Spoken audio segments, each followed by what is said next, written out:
Enki, Lord of the Nether regions. Enki is a very important deity, particularly in the Anunnaki Pantheon, who were classified as gods who were creators of mankind and developed the world into what we see it as now. He is associated with water, but also wisdom and magic, and his element is water itself. His sacred stone is the Aquamarine, and this is a deity who comes to us from a very ancient Sumerian mythology. His sacred planet is the planet Mercury, and from mythology we find that his sacred number is 40. His sacred place is E-abzu temple at Eridu, which was a place where he was venerated and was a major cult center for that time. In Sumerian, his name means Lord of the Earth, or Lord of the Nether regions.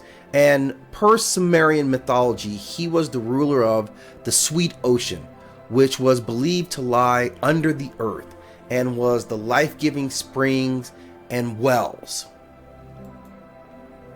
Enki is a Sumerian god not only of water, but also of knowledge, mischief, crafts, and ultimately creation.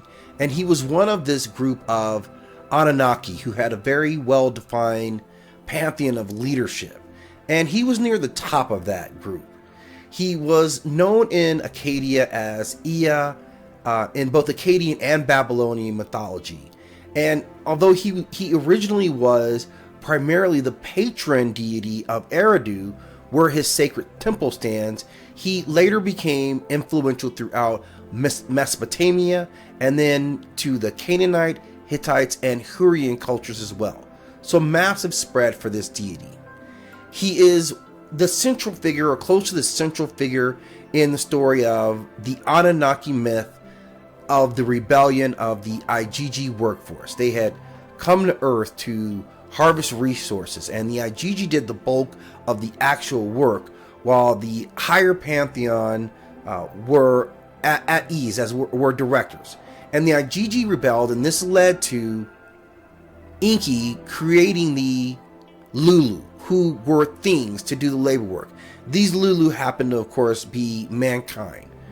And he is attached to the process by which they took their blood of humans or primates to fuse that with the Anunnaki themselves to create this particular being. And later, as mankind would become a nuisance to some of the gods, and Enlil would seek to destroy them, Enki was always there to stand as in a defense of mankind. In fact, insisting and openly being active in making sure that mankind survived. So that is what Enki represented. He was a friend to mankind.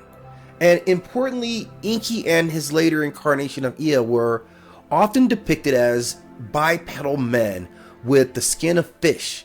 And by the representation of his temple, it translates to mean house of watery depth, which makes sense for a deity who is himself associated with water. But we have to look further into that mythology. We've recently looked at some belief systems coming from the Dogon and their beliefs of the Noma, who were themselves fish-like creatures. And that plays into the idea of a connection between these two mythologies and that same representation. And when we talk about fish-like creatures, we are hovering on the border of talking about what possibly Atlantean mythology was. We know that Atlantis represented an advanced culture that was an underwater civilization, but we never talk about the associations we have in real mythology that tells us who perhaps these beings were. I think it takes further investigation, specifically in the water deities, to perhaps follow the thread that would lead us there. Enki is obviously associated to many myths of mankind mentioned in the Gilgamesh epic, and also many of the trials of mankind from creation to their own rebellion. And we will further investigate those connections as well. As always, thank you for stopping in at 9 World Chronicles. I'm going to drop some other links to videos associated with Enki and more Sumerian mythology. And as always, we ask that you like and subscribe.